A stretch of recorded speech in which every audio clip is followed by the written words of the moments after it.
Hi friends, welcome to our channel SBM Coaching Center.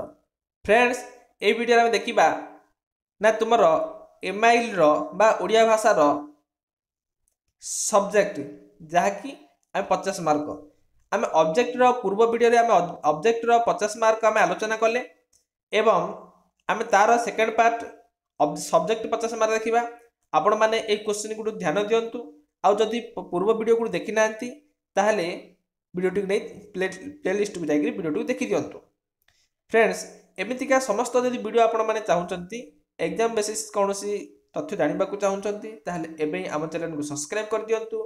ता सहित यही प्रैक्टिस सेट गुड़ प्रैक्टिस करूँ जहाँफल कि यही प्रैक्टिस सेट गुड़िक भितर ही परीक्षा आसब एवं प्रैक्टिस करने द्वारा आपण मैंने केते मार्क आपण जापर।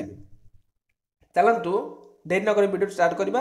एबे देखिबा हमर सब्जेक्ट मार्क केते रहला देखंतु 50 मार्क देखिबा। सब्जेक्ट रो 50 मार्क जहाँकि 1.5 घंटा कही आपण माने 1.5 घंटा द्वारा हमर वीडियो बहुत लंबा हो से आम 10-15 मिनट माध्यम सारिबा। आपण माने क्वेश्चन गुडी देखंतु ता सहित आंसर गुडी को मध्य देखि दियंतु। एक नंबर कही भीम किपरि सिंहनाद प्राप्त होइतिले पठित कविता अनुसार आलोचना कर किंबा पठित राघवंक लंकात्रानुकूल कविता अवलंबन रे रावणर कूटनीति संपर्क रे आलोचना कर। देखिबा चलंतु एक नंबर किबाटा कही रावणर कूटनीति विषय आलोचना करिबा। रीतिजुगर सर्वश्रेष्ठ काव्य विज्ञानी होउचंती कवि सम्राट उपेन्द्र भंज। रीति रस छंद अलंकार ध्वनि और वक्रोक्तिर प्रयोग करी से कविकूल मौड़मणि आख्या पाइछंती। तांकर काव्यकृति मध्य लावण्यवती कोटि ब्रह्मांड सुंदरी रसिकहारा बले सुभद्रा प्रणय कला कौतुक अवना शततरंग इत्यादि प्रसिद्ध अटे। ब आद्यवर्णर नियम रचित प्रसिद्ध रामकाव्य बा वैदेश विलासरू आलोच्य अंश निर्वाचित होइछि। एटारे लंकापति रावणर कूटनीति संपर्क रे कवि आलोचना करिसंती। कौन आलोचना करिसंती ना तृतीय जुगरे ऋषि विश्रवांक पुत्र दशानन रावण थिला जने विशिष्ट कूटनीतिज्ञ। युद्ध रे विजय लाभ करबाकू हेले शत्रु विपक्ष रे कूटनीतिर ब्रह्मास्त्र प्रयोग करबाकू हे बोली रावण भल रूपे जानिथिला। तेणु बालीपुत्र अंगद और भाई विभीषण को राम ठारू अलग करिवार चेष्टा करिथिला। विभीषण लंकार समस्त वीर मानकर समर कौशल एवं गुप्त रहस्य जानिबारु तांकू प्रथमे लंका को पठाई आनिबा बुद्धिमान कार्य बोली मन करुतुला। तेणु से निजर दुई मंत्री सुक और सारण को दूत रूपे रामचंद्र शिविर को प्रेरण करिछि। ज्येष्ठ भ्राता पिता समान तेणु जानिबारे बा अजणारे किछि जदि किछि से विभीषण को अपमान देइछि तेबे ताको मनरे न धरी लंका को फेरी दिबा उचित बोली से सुक सारण हाथ में कही। तो कवि भाषा ये कहुछि विभीषणे कह ज्येष्ठ भाता पिता सरी बुझी न बुझी कोपिता बाणी पिता करी से। बलशाली अंगद हृदय श्रीराम विरोध भावना सृष्टि करने निमंते रावण सूचाई देछि जे पितार हत्याकारी निकटरे सरलापन्न होई भक्तिभाव देखाइबा बुद्धिमान कार्य नुहे। तेणु पितृव्य सुग्रीवक सह बाद सृष्टि करी निजर सेनाबाहिनी को किष्किंधा को फेरैबा उचित बोली कवि कही रावण कही। कवि भाषा कही बोल अंगद को पिता शत्रु भक्तिपूर्ण बाद रचाई पितृव्य बाहुड़ा और सैन्य जे। एतद व्यतीत युद्ध पूर्व शक्ति पक्षर सैन्य आकलन करी तदनुजाई रणनीति प्रस्तुत करने कूटनीतिर अंग। एहीपरि रावण कूटनीति प्रयोग करी युद्ध विजयी हेबाकू प्रयास करिछि। तापर सांग माने आमे देखिबा 2 नंबर प्रश्न कौन कहुछि। एक नंबर 2 नंबर कहुछि सभ्यता विज्ञान परस्पर आश्रयी यार यथार्थ आलोचना कर एवं किंबा कही मातृभाषा शिक्षा ही देश और जाति प्रगतिर परिचयक आलोचना कर। तो यार प्रश्न है यार मूल्य है 5 मार्क। चलतु देखा 2 नंबर प्रश्न। 2 नंबर प्रश्न है ओडिशार जड़े लब्ध प्रतिष्ठ शिक्षाविद तथा उद्भिद विज्ञानी और शिशु साहित्यक रूपे बंशीधर सामंतराय पाठक महल में बेस आदृत और सुपरिचित। दरिया पारीर सुना और शिशुर बाणी प्रभृति कृतिराज तांका सारस्वत प्रतिभार निदर्शन अटे। उत्कल साहित्य पत्रिका प्रकाशित सभ्यता और विज्ञान शीर्षक प्रबंध में सभ्यता विज्ञान परस्पर आश्रय बोली प्राबंधिक दर्शाई। सभ्यता होची मानवर मानसिक शारीरिक एवं वैषयिक और नैतिक उन्नति साधन सम्मानित रूप। कौन सी विषय रे सम्यक ज्ञान ही विज्ञान। सुतरां जड़ और जीवंत विषय रे सुसंबंधित ज्ञान मध्य विज्ञान। आदिम जुगर एजावत मानव सभ्यतार शीर्षक रे पहुंचबाकु हेले विज्ञान की प्रधान अवलंबन रूप ग्रहण कराई। एही विज्ञान ही मानव को नूतन सोपान उच्चतन सोपान दिगरे अग्रसर कराई। जड़ विज्ञान मूल निहित थाए क्यों शास्त्र गणित शास्त्र मानवर दूर तथा जटिल समस्या को अचित समाधान करिथाए। पुनश्च जड़ विज्ञान सौर जगतर गतिविधि सह rail motor radio telephone television आदि उपकरण प्रदान करी मानवर वैषयिक उन्नति साधन करिछि। विराट सागर मध्य मानव पक्षरे आज दुर्लंघ्य हो पारि नाही। जीव विज्ञान बल मानव बटवृक्ष ठारू आरंभ करी हस्ती तिमी इत्यादि विशालकाय प्राणी मानकर शरीर गठन जानी पारुछि। जड़ और विज्ञान सम्मिश्रण रे मनीष डाक्तरी विद्या कृषि शरीर तत्व शास्त्र ज्योतिष शास्त्र जंत्र विद्या मध्य पारदर्शिता लाभ करि पारुछि। अधिकंतु सृष्टिर रहस्य भेद करने निमंते से अहरह अनुशीलन प्रिय होउछि। विश्वर जावतीय विषय रे ज्ञान लाभ करी सभ्यतार भित्ति स्थापन निमंते विज्ञान मानवर पथ प्रदर्शक साजिथि। सुतरां विज्ञान बिना सभ्यतार उन्नति असंभव। सेहीपरि सभ्यता बिना विज्ञान आवश्यकता को केही मध्य उपलब्ध करि परिबे नाही। तेणु सभ्यता और विज्ञान परस्पर आश्रयी एथिरे द्विमत हेबार कौनसी कारण नाही। तो फ्रेंड्स ताबे देखिबा 3 नंबर कहिछि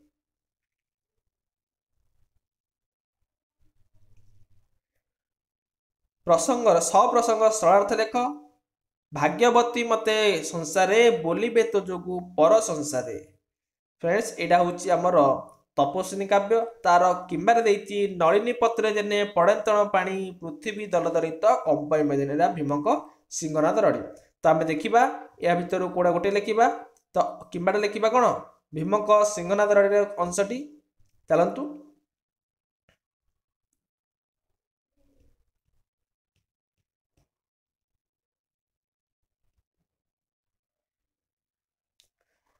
देखा नलिनी पत्र रे कंपई मेदिनी। देखंतु उक्त पद्यांशटी आदिकवि सारला दासଙ୍କ रचित महाभारतर गदा पर्वर संगृहीत भीमक सिंहनाद रड़ी कवितारू आनीत। सिंहनादर प्रथम रड़ीर प्रभाव केते भयंकर थिला ताहा एठारे वर्णना कराइछि। भीमसेन महादेवଙ୍କ ठारू सिंहनाद पाइला परे ताकू ओठरे लगाई बजाइछंती। एही वाद्यर प्रथम शब्द समग्र वायुमंडल को कंपाई देइछि। कवि एही घटना को सुंदर उपमा माध्यम रे वर्णना करिसंती। नलिनी पत्र अर्थात पद्मपत्र पानी पड़िले ताहा जेपरि स्थिर न होई ढळढळ होइथाए सेहीपरि सिंहनादर प्रथम रड़ी रे समग्र बसुदा ढळढळ हेबा लागिछि। एणिकी पर्वत बा मंदर पर्वत मध्य स्थानचित होई बुलिबाकू आरंभ करिछि। एही भयंकर रड़ीर प्रभाव रे माता लक्ष्मी कोले रही शोइथिबा महामानी दुर्योधन व्यास सरोवरରୁ निष्क्रांत होइथिले। कविंकर वर्णना एठारे बेस चमत्कार अटे। तापर हम देखिबा 4 नंबर प्रश्न। 4 नंबर रे कहैछि सप्रसंग सरलार्थ लेख ଯେମିତି କି ସମୟ ସ୍ରୋତରେ ନିସହାୟ ଶୁଷ୍କ ତୃଣ ପରି ଭାସି ଚାଲିଛି। ଏଇଟା ହେଉଛି କେଉଁ ପାଠରୁ? ଏଇଟା ହେଉଛି ଆମର ଜନ୍ମଭୂମି ପାଠରୁ। ତାପରେ କିମ୍ବା ଦେଇଛି ଭାରତୀୟ ଦର୍ଶନରେ ମନୁଷ୍ୟ ସେବା ହିଁ ଈଶ୍ୱର ସେବା। এইটা হচ্ছে আমার বিবেকানন্দ আমার যেটাকি নরেন্দ্র বিবেকানন্দ। ଚାଲନ୍ତୁ ଏହା ଦେଖିବା 4 ନମ୍ବର ଉତ୍ତର।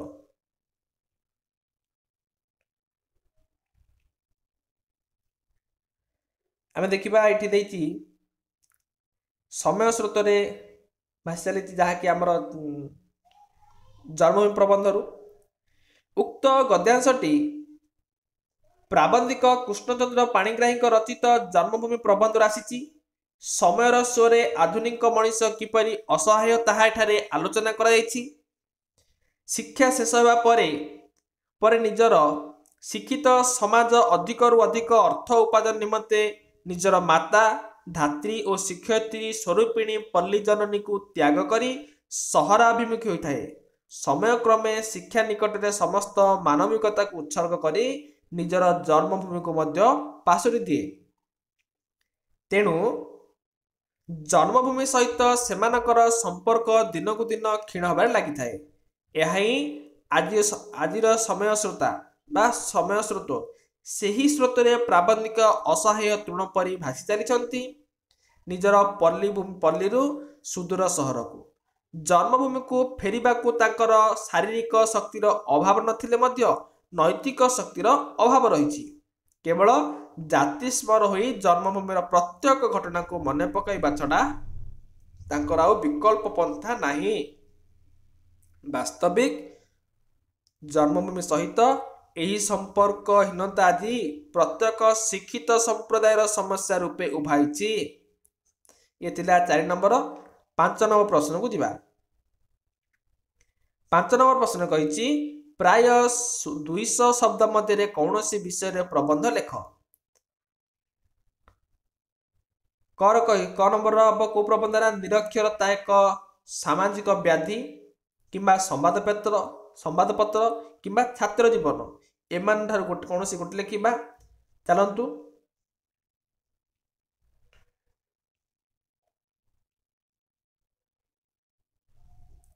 ସମ୍ବାଦପତ୍ର ମାଧ୍ୟମରେ ଦିଆଯାଇଛି। ଏଠି ଉପକ୍ରମ ଲେଖିବା। ଆଜିର ବାସ୍ତବବାଦୀ ମାନବ ଅଖିଳ ବ୍ରହ୍ମାଣ୍ଡର ନିଖିଳ ରହସ୍ୟକୁ ଜାଣିବା ପାଇଁ ସତତ ବ୍ୟଗ୍ର ଓ ଉତ୍କଣ୍ଠିତ। ତାର ମାନସିକ ଉତ୍କଣ୍ଠାର ଅବସାନ ଘଟାଇବାକୁ ସେହି ସୃଷ୍ଟି କରିଛି ଅନେକ ଗଣମାଧ୍ୟମ। ଅଜ୍ଞାତକୁ ଜ୍ଞାତ କରାଇ ପାରୁଥିବା ଏବଂ ଦୂରଦେଶର ଦୂରଭାବନାକୁ ଅନ୍ତର୍ଭାବନା ସହିତ ଯୋଡ଼ି ପାରୁଥିବା ଗଣମାଧ୍ୟମରେ ମଧ୍ୟରେ ଦୈନିକ ସମ୍ବାଦପତ୍ର ଅନ୍ୟତମ। ଏହା ସତ୍ୟ ଓ ଅସତ୍ୟ ଜନିତ ବିଶ୍ୱାସର ବର୍ଣ୍ଣବୋଧ ଓ ଶୁଭ ସକାଳର ଚାହା ପିଆଲାର ସାଥୀ। ରାତ୍ରି ଶେଷରେ ଚଳମାନ ଜଗତ ହୃତ୍ସ୍ପନ୍ଦନକୁ ତ୍ୱରାନ୍ୱିତ କରିବାକୁ ଏହା ଜନତାର ଜାଗ୍ରତ ପ୍ରହରୀ ସାଜିଥାଏ। ଏହାର ଉତ୍ପତ୍ତି ଦେଖିବା। 16ଶ ଶତାବ୍ଦୀରେ ଭେନିସର ତତ୍କାଳୀନ ରାଜା ପ୍ରଜାଙ୍କର ବିଷୟରେ ବିଶେଷ ବିବରଣୀ ଜାଣିବା ପାଇଁ ସମ୍ବାଦପତ୍ର ପ୍ରଚଳନ କରିଥିଲେ। ଇଂରେଜ ଶାସନ କାଳରେ 1780 ମସିହାରେ ବେଙ୍ଗଲ ଗେଜେଟ ନାମକ ସମ୍ବାଦପତ୍ର କୋଲକାତାରୁ ପ୍ରଥମେ ଆତ୍ମପ୍ରକାଶ ଲାଭ କରିଥିଲା। 1866 ମସିହାରେ କର୍ମବୀର ଗୌରୀଶଙ୍କର ରାୟଙ୍କର ପ୍ରଚେଷ୍ଟାରେ କଟକରୁ ପ୍ରକାଶିତ ଉତ୍କଳ ଦୀପିକା ଥିଲା ପ୍ରଥମ ଓଡ଼ିଆ ସମ୍ବାଦପତ୍ର। ବର୍ତ୍ତମାନ ଓଡ଼ିଆ ଭାଷାରେ ଦୈନିକ ସମ୍ବାଦପତ୍ର ରୂପେ ସମାଜ, ସମ୍ବାଦ, ଧରିତ୍ରୀ, ପ୍ରମେୟ, ପ୍ରଗତି, ଦିନଲିପି ଆଦି ପ୍ରକାଶିତ ହୋଇ ଅନବରତ ସମ୍ବାଦପତ୍ର ଗବେଷଣା କରି ପରିବେଷଣ କରି ଚାଲିଛନ୍ତି। ଏହାର ଉପକାରିତା ଦେଖିବା। ଉପକାରିତା ଦେଖନ୍ତୁ। ସମ୍ବାଦପତ୍ର ହେଉଛି ଗଣମାଧ୍ୟମର ଚତୁର୍ଥ ସ୍ତମ୍ଭ। ଏହା ଗଣତନ୍ତ୍ରର ଜାଗ୍ରତ ପ୍ରହରୀ ଓ ମାନବିକ ଚେତନାର ସର୍ବୋତ୍କୃଷ୍ଟ ମାଧ୍ୟମ। ଏହା ଐତିହ୍ୟ, ପରମ୍ପରା, ସଂସ୍କୃତିର ରକ୍ଷା କବଚ। ପୃଥିବୀର ଅନୁକୋଣରେ ଘଟୁଥିବା ରାଜନୈତିକ ଅସ୍ଥିରତା, ଯୁଦ୍ଧ, ସନ୍ଧି, ଅନ୍ତର୍ଦେଶୀୟ ଚୁକ୍ତି, ରାଜିନାମା, ବନ୍ୟା, ବାତ୍ୟା, ଭୂମିକମ୍ପ, ସୁନାମି ଘଟଣା, ଦୁର୍ଘଟଣା ନିଚ୍ଛକ ଭାବରେ ଏଥିରେ ପ୍ରକାଶ ପାଏ। ଆଉ ମଧ୍ୟ ରେଳ, ଓ ବିମାନ ଚଳାଚଳ ସମୟ ସାରଣୀ, ପାଣିପାଗ, କୃଷି ସୂଚନା, ଅଭିଜ୍ଞ ଚିକିତ୍ସକ, ଶରୀର ଓ ସ୍ୱାସ୍ଥ୍ୟର ଯତ୍ନ ସମ୍ବନ୍ଧୀୟ ତଥ୍ୟ, ଖେଳ ସମ୍ବନ୍ଧୀୟ ସାହିତ୍ୟିକ ଚର୍ଚ୍ଚାରେ ସମ୍ବାଦପତ୍ରର ପୃଷ୍ଠା ବେଶ୍ ବୃଦ୍ଧିମନ୍ତ କରିଛି। ଏହାର ଉପକାରିତା, ଲୋକପ୍ରିୟତା ପାଇବା ପାଇଁ ଅତିରଞ୍ଜିତ ଓ ଅମୂଳକ ଖବର ପ୍ରକାଶିତ ହୋଇଥିବାରୁ ଜନସାଧାରଣ ବିଭ୍ରାନ୍ତ ହୋଇଥାନ୍ତି। ଚୋରି, ଡକାୟତି, ମାରପିଟ, ଲୁଟରାଜ, ରାଜଧାନୀ ଇତ୍ୟାଦି ପ୍ରକାଶିତ ହେବାରୁ କତିପୟ ଯୁବଗୋଷ୍ଠୀ ଏହି କୌଶଳକୁ ଆପଣେଇ ନେବାକୁ ବ୍ୟକ୍ତି ତଥା ସମାଜର ଅଶେଷ କ୍ଷତି ହୋଇଥାଏ। ଅନେକ କମ୍ପାନୀର ଶସ୍ତା ବିଜ୍ଞାପନ ଛାତ୍ର ସମାଜକୁ ବିପଥଗାମୀ କରାଇଥାଏ। ରୁଚିହୀନ ଫଟୋ ଗୁଡ଼ିକ ପିଲାମାନଙ୍କ ମନରେ କୁପ୍ରଭାବ ମଧ୍ୟ ପକାଇଥାଏ। ତାପରେ ଦେଖିବା ଶେଷ କଥା ହେଲା ବେଙ୍ଗ କହେ ବେଙ୍ଗୁଲିଲୋ ପୃଥିବୀ କ୍ଷଣ କ୍ଷଣକେ ଆନ, ଅର୍ଥାତ୍ ବିଶ୍ୱରେ ଘଟୁଥିବା ଘଟଣାବଳୀକୁ ମାନସ ପଟଳକୁ ଆଣିବା ପାଇଁ ସମ୍ବାଦପତ୍ରର ପ୍ରମୁଖ ଭୂମିକା ରହିଛି। ଏହା ସର୍ବଜନ ବିଦିତ। ସମ୍ବାଦପତ୍ରର ଦାୟିତ୍ୱ କର୍ତ୍ତବ୍ୟବୋଧ ସମ୍ପର୍କରେ ଏହାର ମୁଖ୍ୟ ସମ୍ପାଦକ, ସମ୍ପାଦନ ମଣ୍ଡଳୀ, ସାମ୍ବାଦିକ ସମସ୍ତେ ସଚେତନ ହୋଇ କୌଣସି ରାଜନୈତିକ ଦଳର ହାତ ବାରିସି ନ ହୋଇ ନିରପେକ୍ଷ ସମ୍ବାଦ ପରିବେଷଣ କରିବା ଉଚିତ। ତାପରେ ଦେଖିବା 6 ନମ୍ବର କହିଛି ପ୍ରାୟ 100 ଶବ୍ଦ ମଧ୍ୟରେ ପତ୍ର ଲେଖ, ଯାହାକି ତୁମ ବିଦ୍ୟାଳୟରେ ବାର୍ଷିକ ଉତ୍ସବ କିପରି ପାଳନ କଲ ତାହା ବର୍ଣ୍ଣନା କରି ବନ୍ଧୁଙ୍କ ନିକଟକୁ ପତ୍ର ଲେଖ, କିମ୍ବା ତୁମ ବିଦ୍ୟାଳୟରେ ହୋଇଥିବା ବିଜ୍ଞାନ ମେଳା ସମ୍ବନ୍ଧରେ ନିଜ ଅନୁଭୂତି ବର୍ଣ୍ଣନା କରି ସାନ ଭାଇ ପାଖକୁ ଗୋଟେ ପତ୍ରରେ ଲେଖ। ତ ଦେଖିବା ଚାଲନ୍ତୁ। ପ୍ରଥମେ ଦେଖିବା ରାଣୀହାଟ ଉଚ୍ଚ ବିଦ୍ୟାଳୟ, ସରକାରୀ ଉଚ୍ଚ ବିଦ୍ୟାଳୟ। ଆପଣମାନେ ନିଜ ନିଜ ବିଦ୍ୟାଳୟ ନାଁ ଲେଖିବେ ଏଇଠି ଏବଂ ଯେଉଁଠୁ ରହୁଛନ୍ତି ଯେ ଜିଲ୍ଲାର ନାମ ଏବଂ ଯେବେ ଲେଖୁଛନ୍ତି ପତ୍ରଟି ସେ ଡେଟ୍ ପକାଇବେ। ତାପରେ ଲେଖିବେ ପ୍ରିୟର ସୁଶାନ୍ତ, ମୋର ଆନ୍ତରିକ ଶୁଭେଚ୍ଛା ନେବୁ, ମଉସା ମାଉସୀ ଓ ନାନୀଙ୍କୁ ମୋର ପ୍ରଣାମ ଜଣାଇବୁ। ଚଳିତ ଡିସେମ୍ବର ମାସ 12 ତାରିଖରେ ଆମ ବିଦ୍ୟାଳୟରେ ମଣ୍ଡଳୀୟ ସ୍ତରୀୟ ବିଜ୍ଞାନ ମେଳା ଅନୁଷ୍ଠିତ ହୋଇଥିଲା। ପ୍ରଦର୍ଶନକାରୀ ଯୋଗ୍ୟ ପ୍ରାୟ 18ଟି ସ୍କୁଲର ପିଲାମାନେ ଯେପରି ନିଜ ନିଜର ମଡେଲ ପ୍ରସ୍ତୁତ କରି ଆସି ମେଳାକୁ ଖୁବ୍ ସରସ ଓ ସୁନ୍ଦର କରିଥିଲେ ଓ ଚିତ୍ତାକର୍ଷଣ ମଧ୍ୟ କରିଥିଲେ, ସେହି ବିଷୟରେ ମୁଁ କିଛି ଲେଖୁଛି। ଆଶା ଓ ବିଶ୍ୱାସ ପଢ଼ି ସାରିଲା ପରେ ତୋର ବୈଜ୍ଞାନିକ ମନୋବୃତ୍ତିର ନିଶ୍ଚୟ ବିକାଶ ଘଟିବ।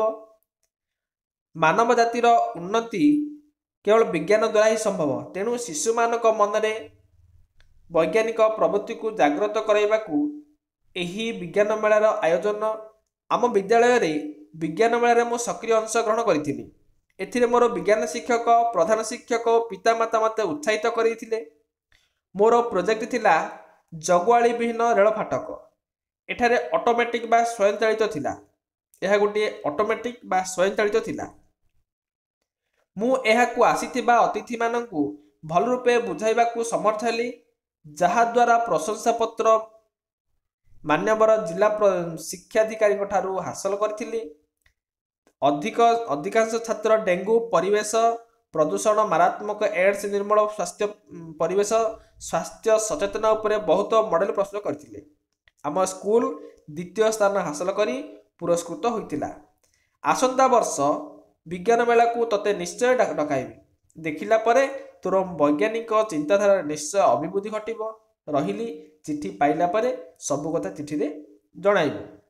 ତାପରେ ଯେତେବେଳେ ଚିଠି ସରିଯିବ ଆମେ ଲେଖିବା ରାଇଟ୍ ସାଇଡ଼ରେ ବା ଦକ୍ଷିଣ ସାଇଡ଼ରେ ଲେଖିବା ଇତି ତୋର ପ୍ରିୟ, ତୋର ସାଙ୍ଗ ପିୟୁଷ। ତାପରେ ଠିକଣା ଲେଖିବା। ଠିକଣାରେ ଆମର ବାମ ପଟେ ରହିବ ପ୍ରେରକ, ଡାହାଣ ପଟେ ରହିବ ପ୍ରାପ୍ତେଷୁ ବା ଗ୍ରାହକ। ପ୍ରେରକ ଯିଏ ନା ପିୟୁଷ କୁମାର ପୃଷ୍ଟି। ଆପଣ ନାଁ ଲେଖିବେ ଏଇଠି। ଯେଉଁମାନେ ଲେଖୁଛନ୍ତି ଆପଣ ପତ୍ର ନିଜ ନାଁ ଲେଖିବେ, ଗାଁ ନାଁ ଲେଖିବେ, ହାଇସ୍କୁଲ ନାଁ ଲେଖିବେ। ତାପରେ ପୋଷ୍ଟ ଲେଖିବେ, ଜିଲ୍ଲା, ପିନକୋଡ଼ ଲେଖିବେ। ଯିଏ ଗ୍ରାହକ ବା ପ୍ରାପକ ଯିଏ ପାଇବ ଚିଠି, ତାର ଆଡ୍ରେସ, ତାର ନାମ, ତାର ଗ୍ରାମ, ଜିଲ୍ଲା ଏବଂ ପୋଷ୍ଟ ଅଫିସ ପିନକୋଡ଼ ସବୁ ଲେଖିବେ।